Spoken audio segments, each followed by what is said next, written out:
good afternoon, everyone. Welcome to Rail Live 20... Well, not welcome to... You've been here for 2 days. Welcome to the end of Rail Live 2025.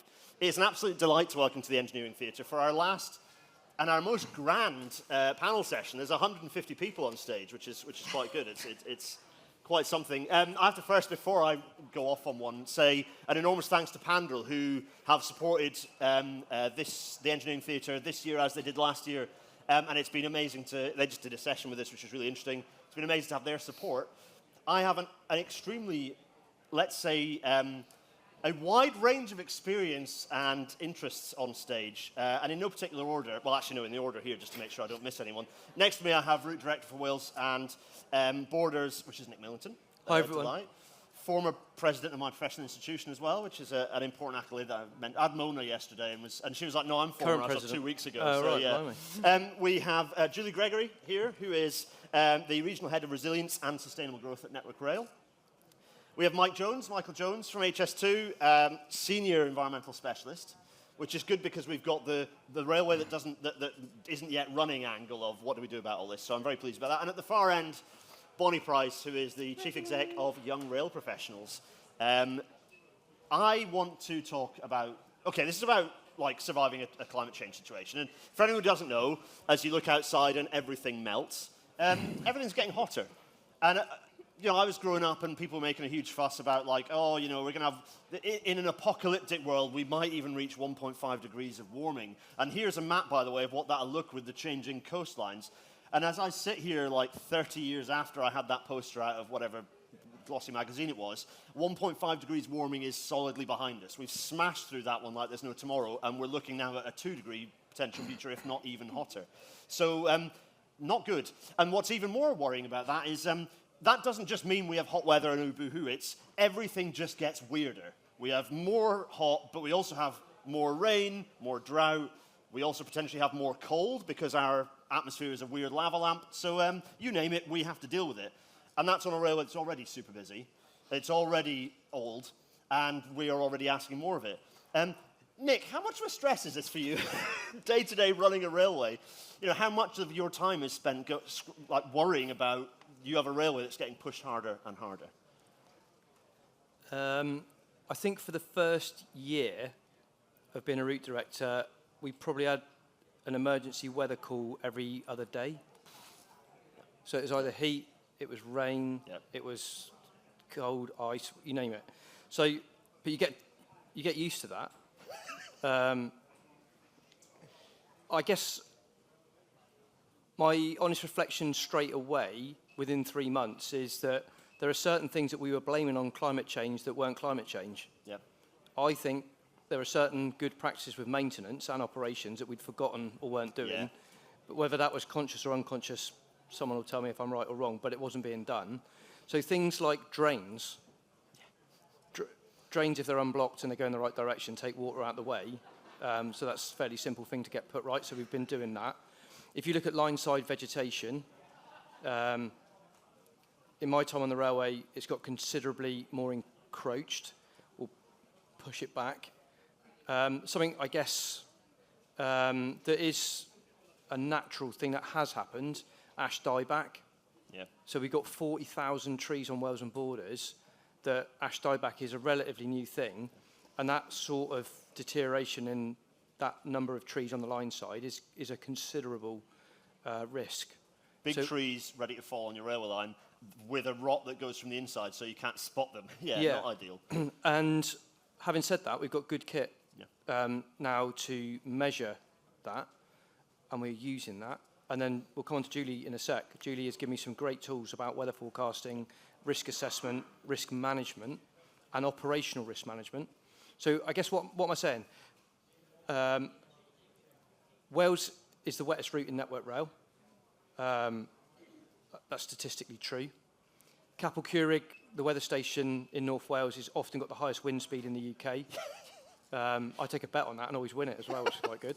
Don't tell everyone. We've got 40,000 trees, but there are things, like I said, that we can do to help ourselves. So we've spent 2 years, and not a massive amount of money either, sorting out drains, repeat flood sites. Yeah. Most of them are maintenance jobs.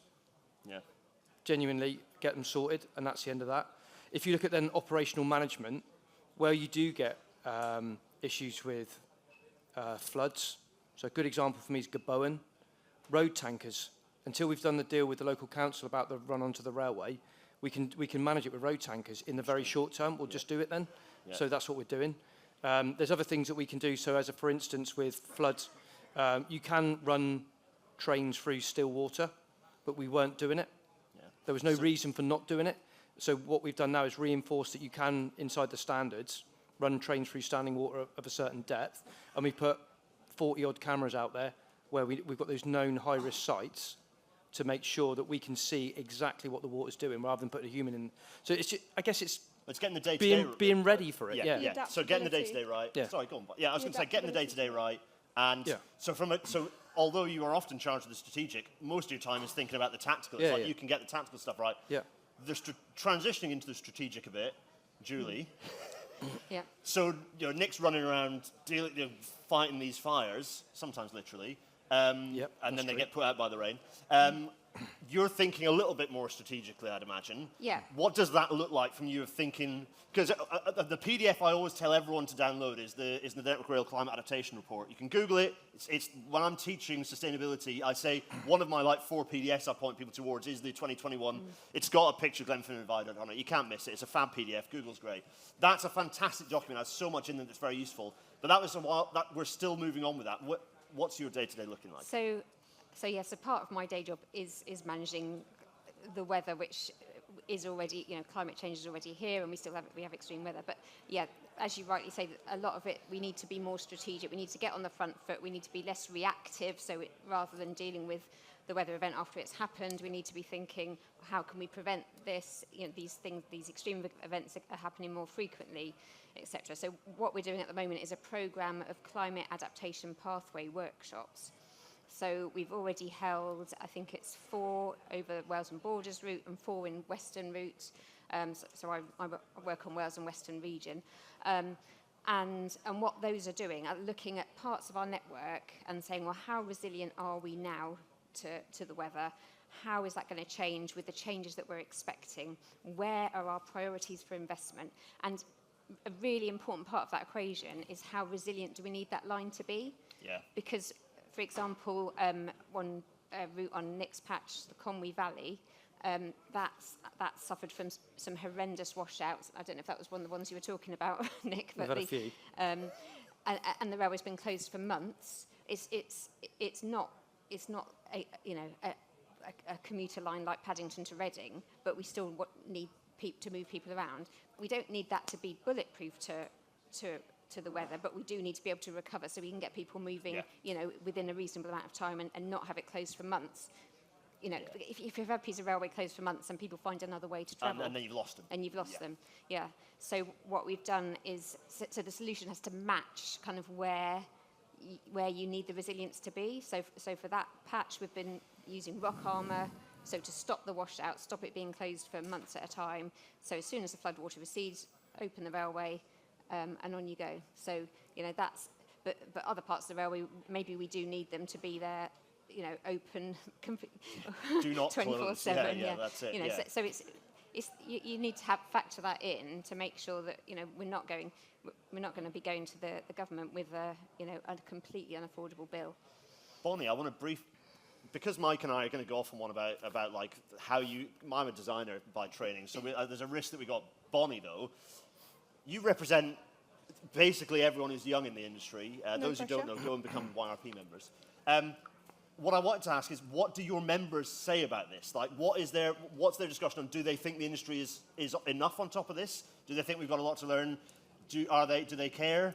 What do you see from your members at YRP about this subject, particularly how we perform as an industry? So I think firstly, with YRP members, there's a huge amount of climate anxiety. Yeah. So the idea of being able to work in an industry that not only doesn't make the climate change worse, but actually could potentially improve it, is a huge driving factor in recruitment that I don't think we use enough across the industry in attracting talent. It's second only to money in our surveys, which speaks that people are very keen on eating, but also keen on not wrecking the planet. It's quite a nice thing to see. There is a huge amount of climate anxiety in a lot of young people. Even just anecdotally, a lot of people I speak to, people are now considering whether or not they're going to have children based on how we're responding to climate change, which is mad. That's crazy that people are thinking they can't have a family because of climate change. That's really sad that that option's being taken away. And I think that, you know, in answer to your question, in short, are we doing enough in the industry? No. But I think we are doing plenty. It's just the comms pieces around that. And I think that that's the problem, is that a lot of people who are a cog here and there don't understand how the bit that they do is actually helping the climate. I think one of the things that was, you know, discussed within YRP over the last 12 to 18 months was, obviously we all saw on the news the horrendous flooding in Poland, Italy, very sudden flooding. One of the questions that came out of that discussion was, well, what about the surrounding areas that aren't flooded? How are they getting people out? How do we mass move people in inclement weather, not where the weather is happening, but in the surrounding areas? And the comparisons then came to how when Ukraine was evacuating into Poland, how many people they moved within 4 hours. Should the UK actually have inclement weather plans like that? And if not, why not? Why have we not got that already? And how do we make that a plan? Not just, well, I know I can get a train from here to here to here, but actually what's the plan to mass move people out of cities when they flood? I mean, by 2038, I think the modelling for London is that a third of London will be underwater frequently with mass flooding. And that's just London. That's not even the rest of the UK and Ireland. So how do we sort of try and tackle that? And that's on young people's minds a lot. Yeah, it's as I keep having to point out, we are very much in the pain and the thick of it, and planning ahead and being proactive. This is the reactive side we talked about, but being proactive doesn't just involve the making sure that you've sent your team out to clear the grate to make sure the bloody drain works, but also it's about building railways that reduce our carbon footprint overall. Michael, about that. Okay, so we're not going to talk about, you know, HS2 itself and its route and all that discussion, because that's another chat for another day. What we are going to talk about is, what do you do when you are building a new railway? Where do you even start in understanding, you know, because you can't just go, we're going to be infinitely good at shifting water, at dealing with heat. There still has to be a line drawn in the sand somewhere. So what does that look like? How do you define that? How do you understand that? How do you make sure that it's right? And how do you also develop the spec, given that it's a moving target? The changing climate is moving where we think how bad it's going to be is. So I guess for HS2, we started very early on, as you say. Like within our, I think even in the route optioneering, we were considering potential future climate resilience as well. You know, avoiding floodplains where we can, thinking about where we're going to have cuttings, embankments, things like that, to build a climate resilience almost from very, very day one. And also, as part of our environmental impact assessment, we kind of pulled it in from there as well. So it's part of the route optioneering, then pulled into the environmental impact assessment as well. Again, and I think it's mandatory now, but back in 2016, 2017, when we were doing our EIA, it wasn't mandatory then. But we wanted to build this resilience in really early for a lot of the reasons that, you know, all of you have talked about, in now having to maintain a railway where it perhaps wasn't first thought about in terms of first principles. So that is kind of the starting point for us. And then it's actually been built into the HS2 Act as well. So as part of our environmental minimum requirements, as part of the HS2 Act, it talks about being resilient, climate resilient as well. So it's kind of already baked in kind of very early on. And then I guess, you know, then it's important to carry that onwards through our design process, because obviously EIA is very, very early design, and then we continuously follow our design through, continuously assess against our design as we move forward. So we kind of baked it in corporately as well. So in terms of our environmental policy, climate resilience, climate change and carbon, you know, some of our core principles in terms of our environmental policy. And then as our kind of designers and main works contractors are moving through the design process, we are getting them to constantly assess against our climate change design standards as they go through their kind of scheme, outline, design, etc. And we have a great kind of internal climate team as well. We got, you know, brilliant carbon experts, brilliant kind of climate change team as well, who are kind of part of that assurance of the ongoing design, but also really collaborative. So they have continuous workshops with, you know, our supply chain, with the main works teams over what they're doing. And they're great drivers of innovation as well. So, you know, there's not only that kind of contractual built in, you will do this, our policy level, you should do this. There's also like, well, how are we going to work together to do this as well? So lots of different kind of touch points and things like that in there. So one of the advantages of that is you can kind of set the target of what your infrastructure will deliver without needing the maintenance.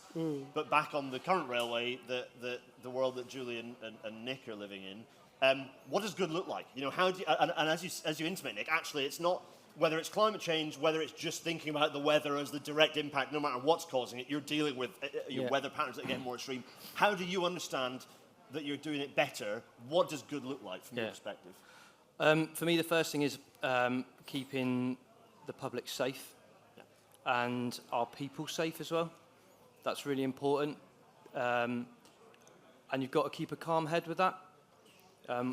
Certainly, if you look at the run into inclement weather, if you make some bold decisions, you come under quite a lot of pressure with that.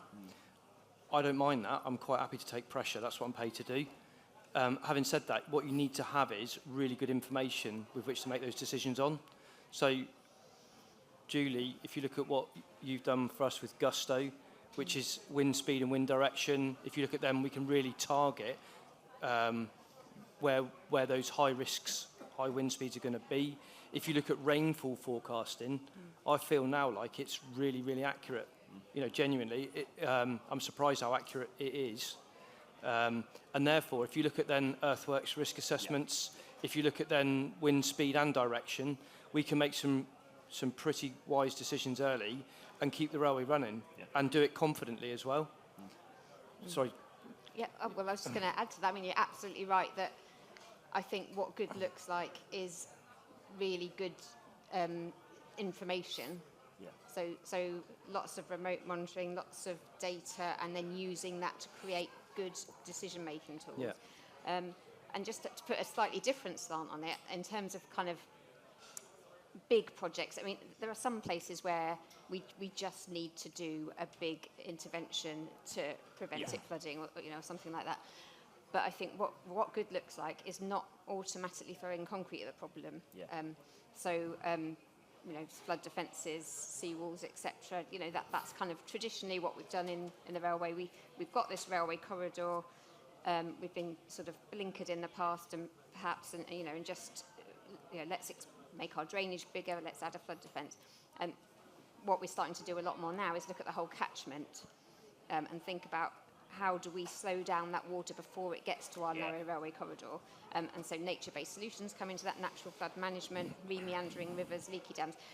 It's all a lot more difficult because we have to work with people that are sort of off our land, other landowners, but actually for the government, it's got to be the way to go, because then a whole catchment-based scheme will benefit, the water company, the railway company, the roads, the communities. So if we can all work together, then it's not everybody in their little silo doing a flood defence scheme and throwing concrete. I said it yesterday with the chat with Mona Sehoto, which we had, which look up Mona, she's great as well, particularly on this subject and some of that messaging. It's so much cheaper to do like a green solution, a nature-based solution that's beyond the railway boundary than it is to squeeze a grey concrete solution within the railway boundary that achieves the same thing in terms of managing water. Catchment management is an interesting one. I want to go to Mike, if I can, briefly on how have you interacted with your neighbours from a specifically water management perspective and catchment management? Have you already developed some of those relationships and what that looks like? Yeah, I mean, it's a really good point. I mean, it's kind of the old adage that you're only as good as your weakest link. And if you can have great climate resilience within your own infrastructure, within our, HS2's got stations we're building as well, that's wonderful. But if everywhere else is flooded, people can't get on your train line, it's a bit pointless, isn't it? So, yeah, we are very much safe as kind of our kind of stations, places area.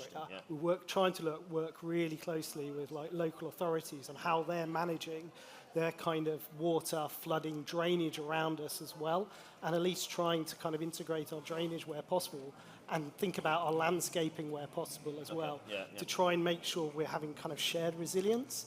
As I said, because you can have an amazing train line, runs great, you can have trains running through water, some of the amazing stuff you guys are doing. People can't actually get on it, and as you talked about, people can't use it as that kind of disaster relief or escape relief. It's kind of pointless, isn't it? So, and similar to you guys, nature-based solutions as well. You know, some of our green corridor, we thought very carefully about how and what we're planting there, how our landscape looks. So that's helping deal with our drainage as well. There's an emerging theme here, as always there is that the railway is a system and you have to think about this stuff systematically. You cannot think about, as you say, you can't just think about the drainage and forget about the impact on earthworks, the impact on long-term maintenance of line and level even from having a knackered earthwork.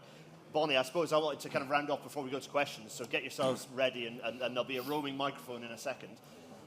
In terms of systems thinking, do you think that that the young people entering the industry are being well equipped to be systems thinkers? So depending on whether they're coming through apprenticeships or whether they're coming through university, are we equipping our young people to be, or rather, are the people who are bringing us young people equipping them for systems thinking? And then are they being prepared for systems thinking in early career as well? Yeah. Where do you think the weaknesses are and maybe the strengths? So in terms of the first part of that question, a lot of educational bodies have switched to systems engineering and engineering thinking and systems thinking as a real push across a lot of master's degrees and bachelor's degrees. Shout out UCL, obviously, because I'm doing my part-time master's there at the moment, and they're really pushing that within their stuff as well. I think that a lot of the degree apprenticeships that we are pushing as an industry are very traditional degrees that do not have those modules. I give out a lot of advice when people come to me and go, I'm thinking about this one or this one. We're looking through the modules of what they want to do. And they're very traditional because that's what somebody who started their career 35 years ago has said, yep, we're going to fund that. And actually, as an industry, we're not adapting flexibly enough when somebody who may be already in the industry says, look, I'd like to do a part-time degree. I know that there's a training budget. This is something that I appreciate is a bit futuristic. Can we do that? And there is very little flexibility and adaptability in how we're upskilling people who are already in the industry, even at the beginning of their career, who are going to need upskilling and know they're going to need upskilling and are trying to get ahead of that curve. So I think that as an industry, we need to get more flexible and adaptable in how we're training people for that future in terms of systems thinking. Those who are entering the workforce with a systems thinking engineering degree are struggling to get the middle management to take it seriously. It's the feedback that I've been given. Yeah. It's disappointing, but I'm not surprised. It's always, it's a culture change first. Culture will trump any strategy we put in every time. So we've got to change people's minds. And I think that that's where it needs to start. For the most gain would be to change the culture within line managers about, systems thinking, apprenticeships and degrees. We get the leadership from the top, you know. Yourself. Andrew Haynes is very passionate about this because he knows fundamentally that the railway works better if you get this stuff right. But again, and the people entering the industry, as you've said, care very deeply about it. But there is that broad culture change, which is a challenge. Questions? Shove your arm up nice and high if you've got any questions. I'm stunned. Oh, there we go. Question in the middle there. Hi. Yeah. So we talked a lot about sort of flood management, whether that's sort of reactive or proactive. Obviously, at the moment, it's very hot. There's lots of warnings out and about potential delays going on throughout the weekend. We know we're going to be getting more and longer heat waves as we go forwards. Is there much appetite for improvements in that area, or? Most definitely. So yes, there is. Of course, there is. In my first week of doing the job I'm doing at the moment, we had 37 degrees, a record-breaking heat in Wales. And in England, it was hotter still. I felt really fortunate, if I'm honest with you. The railway in Wales and Borders, if you look at it, it had been maintained well. So if you look at the permanent way, if you look at ballast profiles, if you look at known weak spots, it was in good order. There are some places where it's not in such good order. And for those of you that are permanent way engineers, I am, that becomes quite obvious. They've got to be fixed, and certainly when they're in high-profile areas.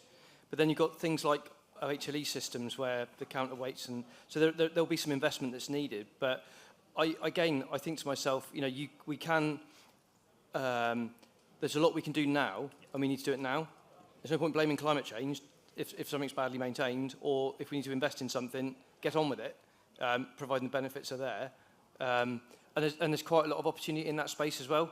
I guess something that is quite challenging, if you look at soil moisture deficit, I've seen where you've got clay core embankments and the banks dry out, you get some, but you can still run a railway. So it might be that we choose, Julie mentioned about adaptation pathways. There are some lines of route that we know are susceptible to that, And it may be that what we do then is, we publish a different timetable, like we could do it for autumn. Yeah, the lower And D, therefore, yeah. these days, everyone's got one of these in their pocket. They don't have a paper timetable. Providing it does what it says on your phone, your plan and your travelling choices will be in accordance with that. So I think we can do smart things with dynamic timetabling, providing we don't do it before 10 o'clock the night before, as in, for those of you who know what P-coding is.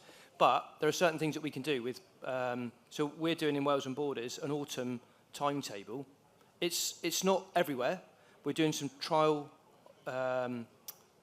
schedules and to see how that goes in terms of performance, because the reality is people don't look at the poster at the station for the train time. They look at this, and providing that's up to date with what your intentions are, they'll make their choices with that. So I think there's a whole load of things that we can do with providing a reliable service that may not be a repetitive service. The operational, closing the loop operationally is critical, because we can't just think about the infrastructure world. It's like, we run trains on it, that's the point. So, and also we put passengers and freight in the trains as well, that's a key point. Yeah. So, just to finish that point about the clay core embankments, if you've got 100 miles an hour main line, before, we knew in September, October, it had been a very hot summer, you get the shrinkage. At 70 miles an hour, no one reported it. At 80, at 90, everyone reported it. We had a programme of tamping, we got it sorted out. But for 2 or 3 months, you could run a 70 miles an hour timetable, you could schedule that easy. Julie. I just want to come in on, so in July 22, when we had those record-breaking heat waves, when you started your role, Rick, and so it was at 40 degrees, was exceeded for the first time. So on Wales and Western Region, we had 0 unmitigated track buckles.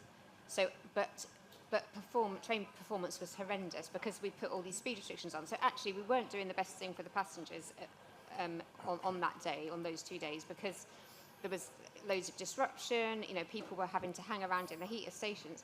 So what's been done since then is the track stand has been updated. It was overly risk averse. Actually, where you've got modern, you'll know the details, Nick. But the quality of rail is up there. Then you can 30 per 60 foot sleepers. G44 is 61. So where the infrastructure can take it, we now can run faster. We don't put so many speeds on. So it's about taking that risk-based approach, making sure that we're not being overly risk-averse, because actually that's not doing anyone any favours either. And then just a couple of other things is on equipment rooms and things that can overheat. We can put solar panels on them to help cool them. And we're sort of looking at kind of greener solutions, because obviously we don't want to be putting air conditioning on everywhere, which takes power. But, again, if we can power it with solar, then all well and good. So. Yeah, it's a fun one. The point that HVAC is now absolutely on the critical path as key infrastructure, because if you as we continue to centralise signalling, if you melt a bunch of solid-state interlocking hard drives in a rail operating centre because the HVAC failed, that's bad news. It's changing where the criticality is from the past. Any other questions? That was a great question. Question at the back, yeah.